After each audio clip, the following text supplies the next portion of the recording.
me to the Inkwell Isles. It's just off the coast, maybe 29 miles, where there's good and there's bad and then there's in between. With Cuphead and Mugman, you'll see what I mean.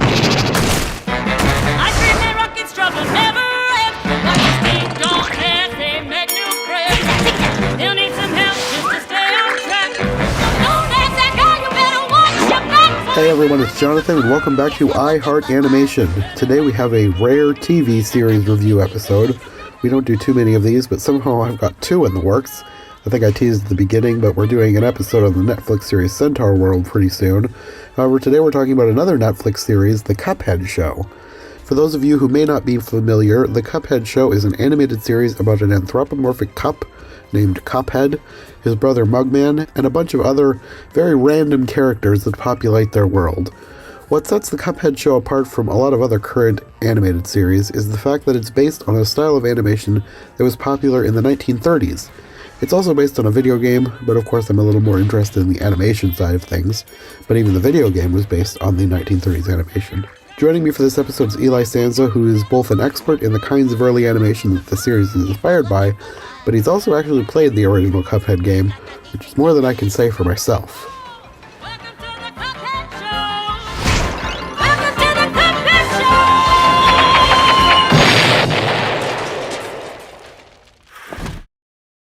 I guess I don't really have much of a plan for this episode. I just thought this would be something we could talk about. We don't need to talk about like every single episode, but I figured we could just generally talk about the show. Yeah, this is probably going to be a short episode because it's not an in-depth series, really. Yeah, and it's shorter than I thought it was, too. There wasn't as many episodes as I figured there would be, and they were all like 10 minutes if you cut off the credits and opening theme song. Yeah, that's right. So this will just be like a short thing, I guess. But I still really love the show, though. Yeah, I really liked it. There was some episodes that were just hilarious. Yeah, I'm glad because some people they had complaints about it being like too short and not in depth enough, and like that was part of the reason why they gave it negative reviews. But like I don't think it was trying to be a deep show, so I didn't really find that as a negative thing. No, the main criticisms that I saw were that it didn't have like an ongoing arc, like it wasn't a serialized show, but there was a continuing storyline throughout the series. So I don't know why they thought there wasn't.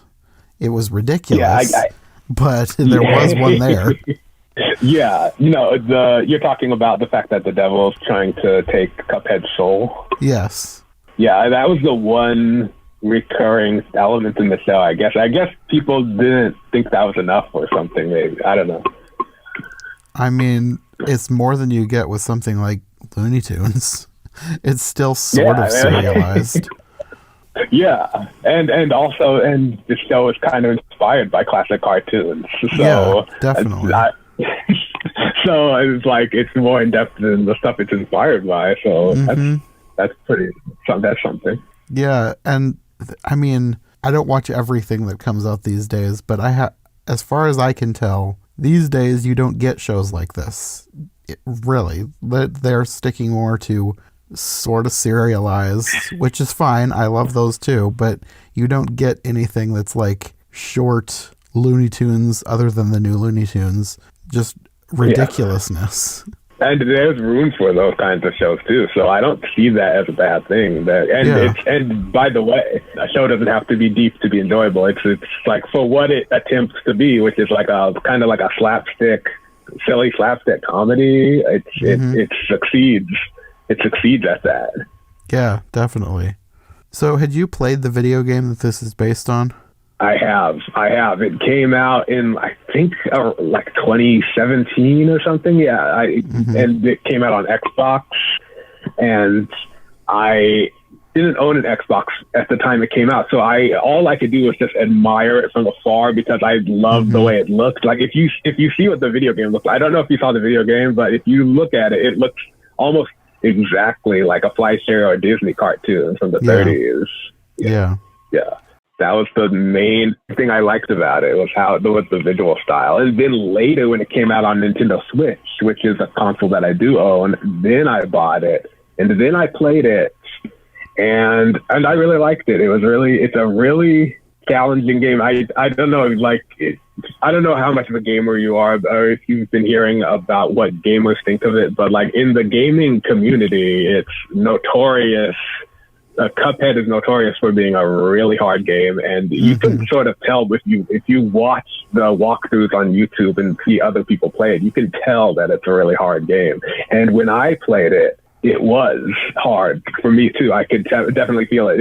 It's kind of like a puzzle game, kind of like you have to time every move right, and you have to figure out the right way to defeat every enemy, like completely perfectly. And that's sort of the challenge. It's not completely impossible as long as you figure that out and how to do it. But it's just the learning curve is really steep.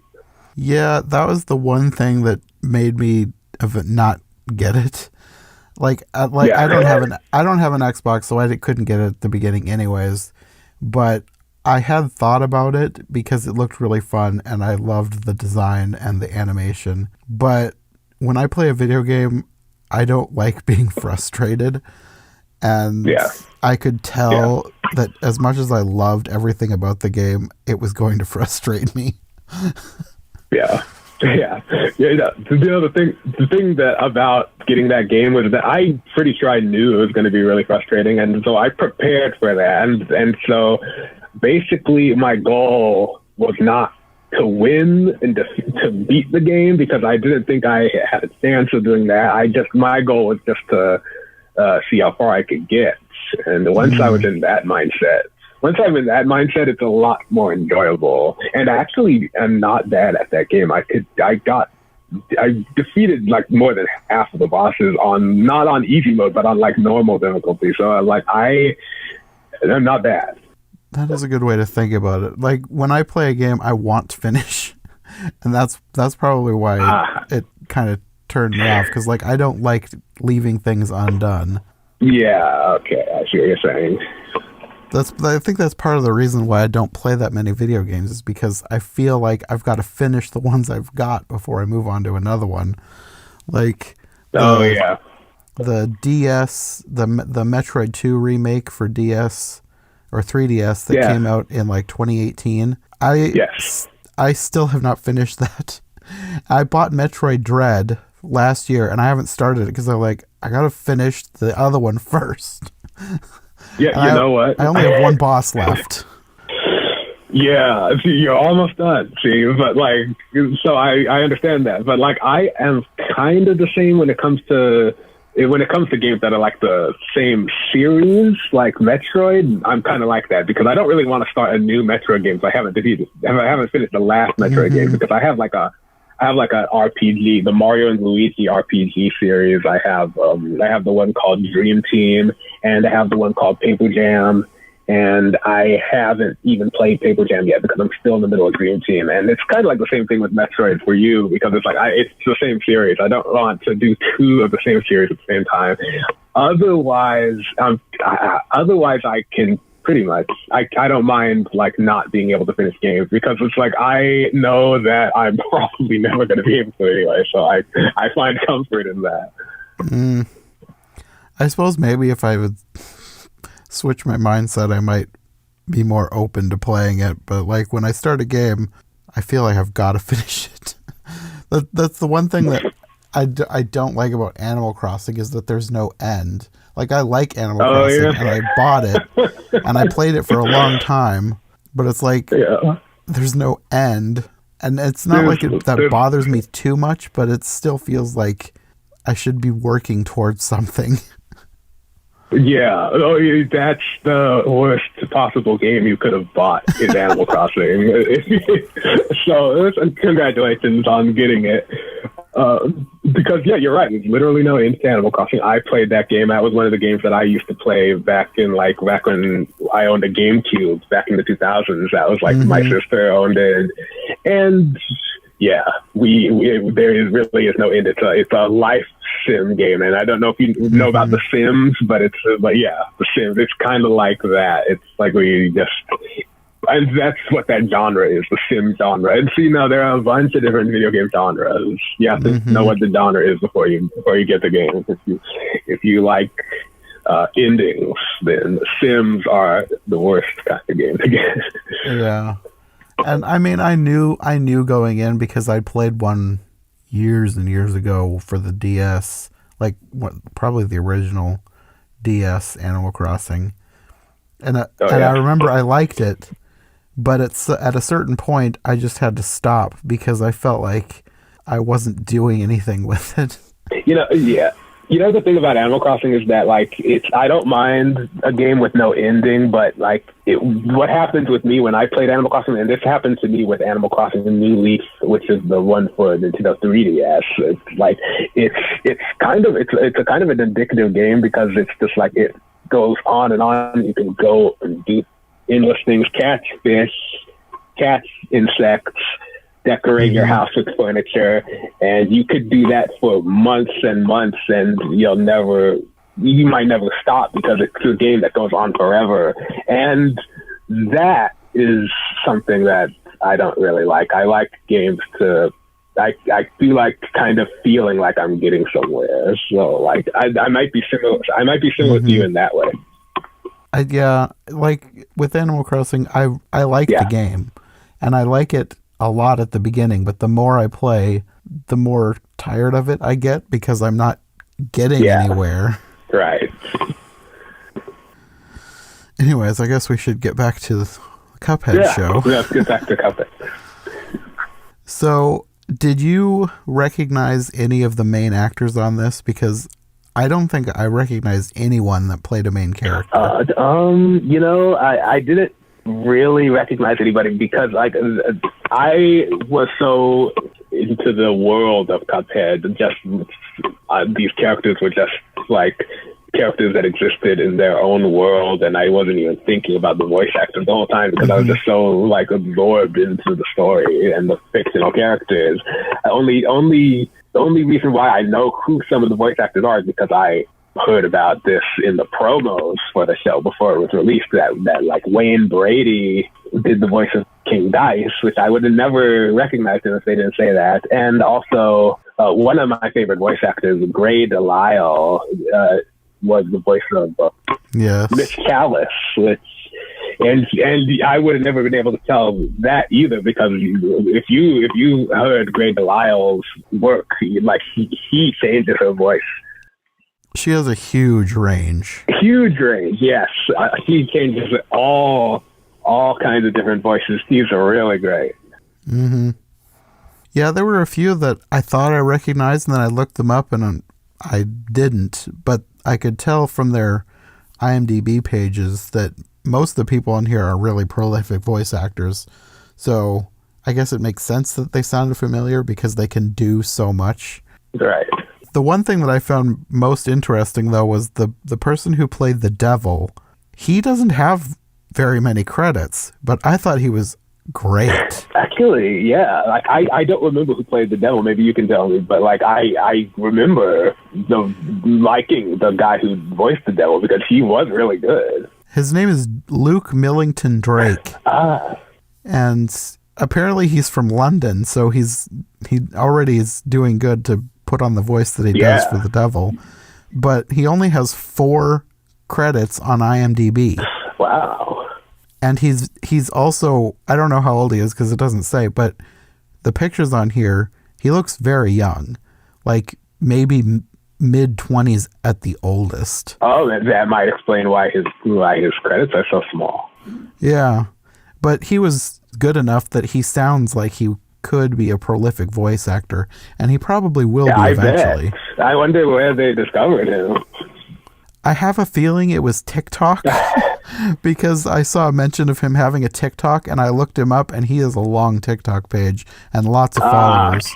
So that might have been how they discovered him. He does a lot of impressions on there. That could be, like I'm hearing about more and more celebrities these days being discovered on social media. So like I wouldn't even be surprised if that was how they found him. Mm-hmm. Yeah, he did a really good Tim Curry impression.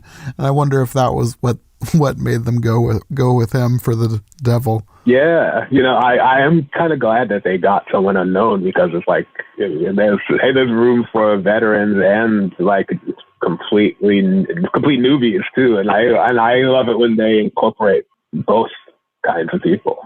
Yeah, that was one thing that I was kind of impressed by. Like, it was weird that I didn't recognize any of the names, but it was like they did good to get the people that they did, because they're perfect for the character. Like, not that I know what the characters are supposed to sound like, but like, I don't think I could imagine these characters sounding any different. These voices are just so perfect for them, and I think part of that is because I've never heard these people do anything else. Yeah. So yeah, I agree. And if you play the video game, the characters in the video game don't really talk, so they didn't have voices until they introduced the voices in the TV show. So when they were creating the animated series, they had to create a voice for the characters and create a personality for the characters, because you know how video games are. They don't. Sometimes the character you're playing as doesn't really have a personality. Mm-hmm. It's just a blank slate of a character just jumping on platforms and beating enemies and stuff. So they had to sort of create a personality, and they did a good job with Cuphead and Mugman and Mr. Grandfather Kettle, I think his name is. They did a good job. Elder Kettle. Elder Kettle, thank you. Yeah, they did a good job with all of them. Is it explained anywhere what their relationship is to Elder Kettle? Because it says that Mugman and Cuphead are brothers, but is he related to them at all? Because he's like a totally different kitchen implement. I don't know how that works. I think that might be one of those things that's just a mystery, because I don't remember ever hearing that explained anywhere. Like, I wasn't even completely sure that Cuphead and Mugman were brothers in the video game, so I think maybe they might have just invented that for the show, possibly. But I would have to ask the creators of that because I'm not sure. But as for Cuphead and Mugman's relationship with Elder Kettle, I have no idea. I think that's just something that you're supposed to imagine in yourself and just fill in the blank. Like, I guess he's just taking care of them. Like, I assumed that he's probably like adopted them or something like that. I don't know. I feel like it's not important. That's probably why they didn't explain. That's what I assume. Whenever they don't explain, I assume, okay, I guess that must not be important, I guess. Yeah, there's a lot of things in this show that you just shouldn't think too hard about. Yeah, that's true. That is true. Like how they can break off their handles so easily in one episode, but fall off a cliff in another episode and they're fine. I've noticed this with this show. It's like, you do not think about it too much, because you will notice things that will make you scratch your head. Like sometimes you notice how, did you notice how like Cuphead and Mugman have like liquid in their heads, like a cup? Yes. Yeah. And it almost never spills. It never spills. And when they're standing upside down, it doesn't spill out. It just magically stays there, even when they're upside down. But they can still like drink from it, like and stuff. And if they want to pour something out of their head, they can. It's just some kind of weird magical thing that will make your mind melt if you think about it too much. But yeah. So when you were watching, did any episodes stand out for you as like your favorite one? Oh, yeah. You know what? I really liked. I'm not sure why this is my favorite. Maybe as I talk it out, I'll be able to figure it out. But like, I did really like the one. Do you remember that episode with the vegetables who like took over their like yard and like? Oh, yes. Yeah, they had a party, and like Cuphead is trying to kick them out, but they were like not like listening to them. And so they tricked that like onion to start crying, and then they flooded the entire party, and that washed everyone away. So that was how they got rid of them. And I thought that one, I did really like that one, because this might just be because I'm a fan of the video game, but like if you play the video game, those vegetables that I think it's like a potato or something, a potato, an onion, and a carrot. Yeah. So you fight those characters. You in the game, you fight them.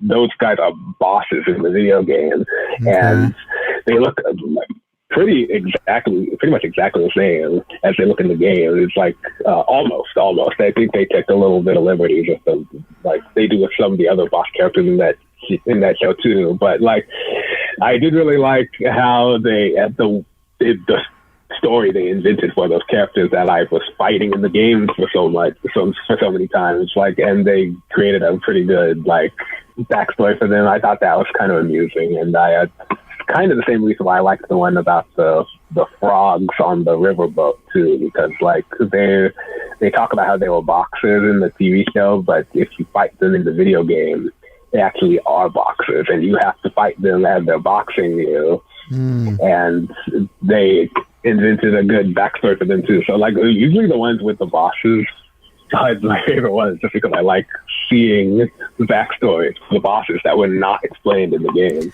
So how many of these episodes were based on levels of the video game? Yeah, you know what? Not a lot. Like, I think the ones I just mentioned I think they might have been the only ones. They're like, you remember the pig with the eye patch? Yes. Named Pork Rind? Yes. Yeah, he's also in the video game, but he's a store owner, so you can buy things from him in the video game, like power-ups and helpful items and stuff like that. So yeah, other than him and the vegetables and the frogs, I don't think. Well, I know King Dice and the Devil. King Dice and the Devil were from the game, weren't they? Yeah.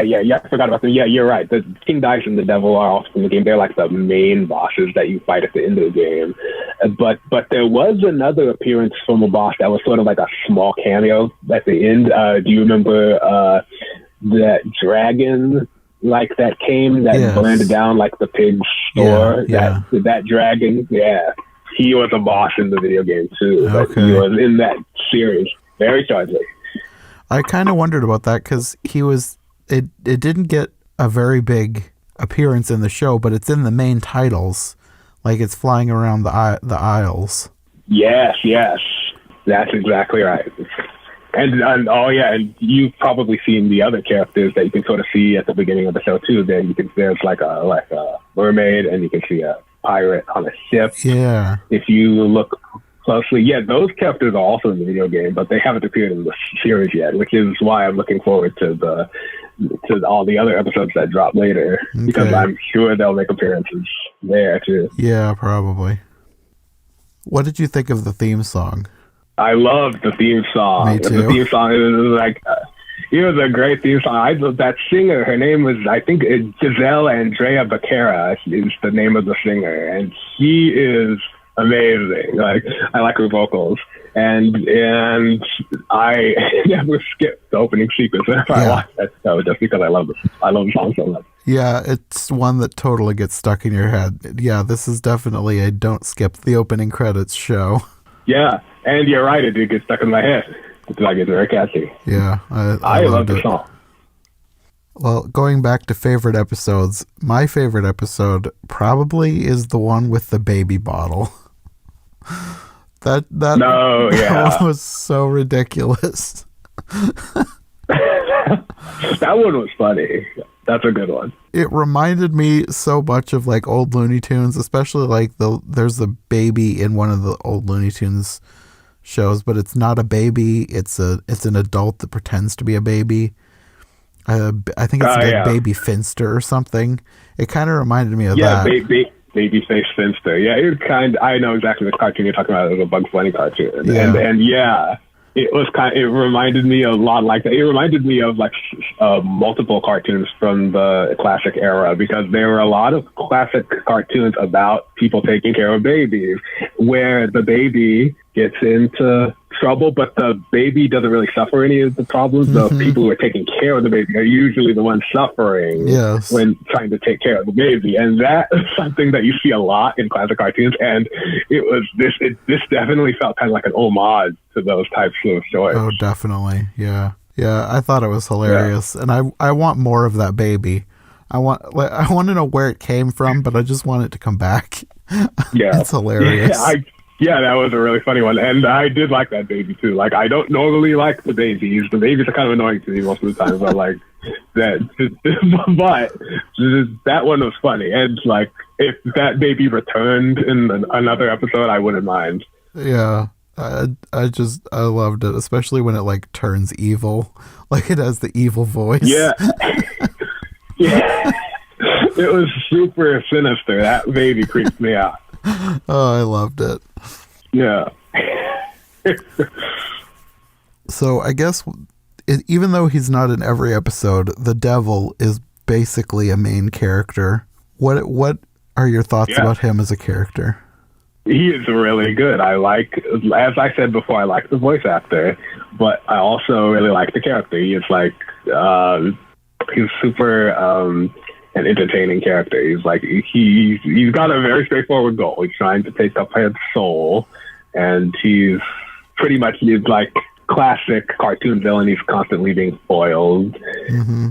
But he is like a good villain because he's kind of he almost succeeds at getting his soul. He's like he's not an incompetent villain that you can't take him seriously. It's like it seems like you should take him seriously because he seems like a sinister person who's capable of taking Cuphead's soul because he almost gets it. So like I like it when villains like actually feel like real threats, and a lot of times they don't feel like threats. They feel like just like goofy, like bumbling morons. And so this one, he's not really like that, but so I did like him for that reason. Yeah, his henchmen are the goofy, bumbling morons. Yeah, there are goofy, bumbling morons in the show, but yeah, there are a lot of them. But the devil himself is he seems a little bit more well-rounded. Mm-hmm. He does have moments of goofiness, though, which I did really appreciate. I think my favorite scene with him is painting the fence, which is basically a Fantasia homage. Oh yeah.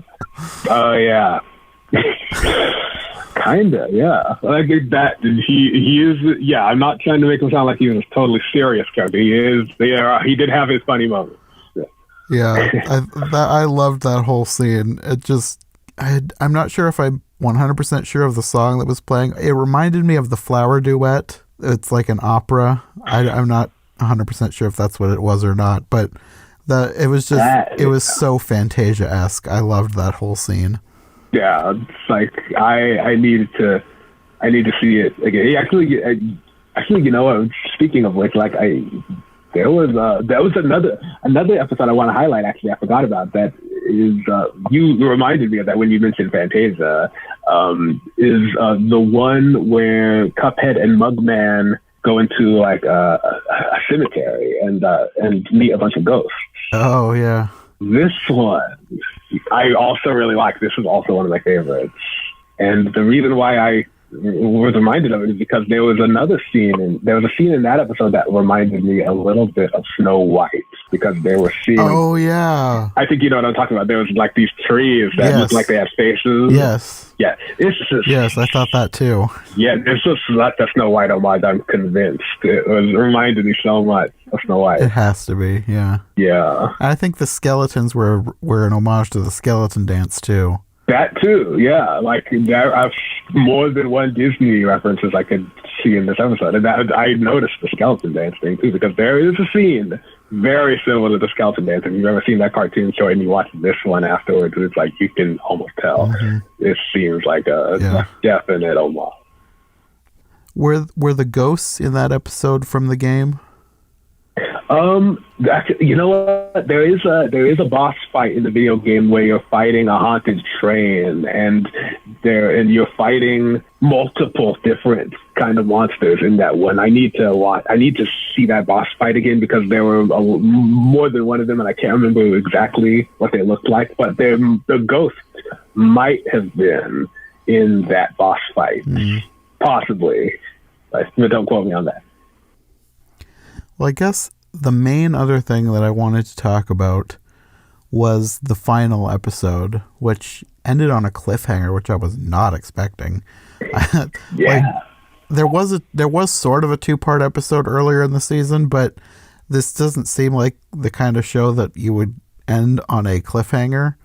but this one did, and I really liked it, even though I was like, no, I want more. Yeah, that was a very like I was not expecting that, because like you said, with this show, there wasn't really a lot of like there wasn't really a big main arc that was throughout the entire show. It was mostly standalone stories. So I wasn't expecting it to end on the cliffhanger, but it was a really good cliffhanger, because I immediately wanted to see what happened next, and I really want to see the next season now. Yeah. And so that was a good job. But you know, like TV shows in the old days, like from the 80s and 90s, like DuckTales, if you ever saw that, like that show is kind of similar to this, because DuckTales also wasn't really a show with a big arc.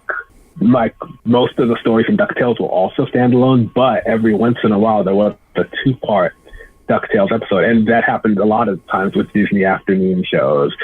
So that was something I was used to, because I grew up watching those cartoons. So like that wasn't really a thing that like was shocking to me when that happened with Cuphead. But nonetheless, the fact that it ended on a cliffhanger is something that I was not expecting. Mm-hmm. And I am totally hooked on this show now after that cliffhanger. Yeah. What did you think of Miss Chalice? Loved her.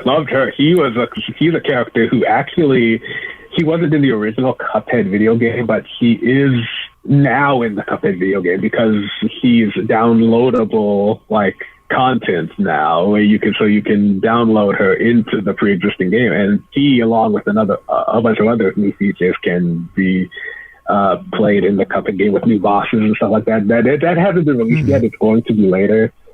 So that's where Miss Chalice came from. But I do really like the way that they created her for the TV show, because he has a very retro way of talking. He sounds like a flapper girl from the 20s. A little bit of Mae West. Like, I liked that, because that was something that you don't see in any cartoons anymore. It's like that, like classic, the way that girls used to talk in the Betty Boop era. You don't see that ever. That's kind of what it reminded me of. I was like, a little bit of Betty Boop in her. Yeah, it was a little bit from that era where like every cute girl from the 20s and 30s sort of talked the same way in America, at least. And that was what that felt like an homage to. And so that I thought was entertaining, because wow, a character who sounds exactly like that type of like woman, but not in an ironic way that makes fun of it. The character is totally sincere, and that's something I haven't seen in a long time. That, I think, might have been my favorite thing about her, because I just liked her voice. Mm-hmm. But also, I just really liked her as a character. She was a well-written character, too. Yeah, definitely. I guess before I talk about this, I'll give a spoiler warning. If anyone's listening who hasn't seen this, I want to talk about something that is definitely a spoiler, because it's a big surprise at the end. So tune out now if you don't want to be spoiled. But at the very end of the episode, Miss Chalice turns into a ghost. Yes. And I was not expecting that. Is that from the game, or is that just a mystery to be solved later? You know what? That was another thing about that episode that made me really curious to see what happens next, because I was not expecting that either. The thing, I don't know anything about Miss Chalice as a character, because like I said, she hasn't been released. Her downloadable stuff hasn't been released yet, so I haven't played as her in the video game yet. But as for the thing where she turns into a ghost, there are moments in the Cuphead video game where it's not really anything that has to do with the plot, but like there are moments where you can turn into a ghost. Like you can turn into a ghost sometimes when you use a power-up move, and like your ghost leaves your body and then like attacks the enemy. And like, so it's like kind of like a ghost attack. And there are also moments in the game where you see yourself floating as a ghost, and if you touch it, I think you get a power-up and you get like an extra 1-up. I think that's what happens. I need to play that again to be sure. But yeah, like I do remember multiple moments in the video game where there are Cuphead ghosts. And so like in that way, I was kind of not surprised. and Miss Chalice turned into a ghost, but I was still not expecting it because I didn't expect it to happen like that. Like she could just willingly turn into one. Like that was surprising, and I didn't understand that at all, and that's why I'm looking forward to seeing the next episode because I do want to understand. Like, is Miss Chalice dead or something? Like I'm kind of curious. Why is she a ghost? Yeah, I'm really interested to find out more about her. I hope she becomes a more recurring character in future seasons because I really like her. Me too. I hope he becomes like a main character. He was only in one. I was hoping he would be in more than one. He was only in one episode. And so like I hope he's in way more in the next season. Yeah. Well, I guess that's probably about all that I have to say about the show, other than like I don't want to go into every episode because most of it is just ridiculous, funny cartoons. It's not something that you can like pick apart and dissect and talk about things in the same way you can with a deeper movie. Yeah. Other than like the very end of that last episode was the only thing that you could really speculate about. Yeah. You know what? You could just pretty much watch this episode and watch this TV show with knowing nothing about Cuphead, and it'll still be entertaining. You're right. It's not. There isn't a lot of like a lot you can really say about it.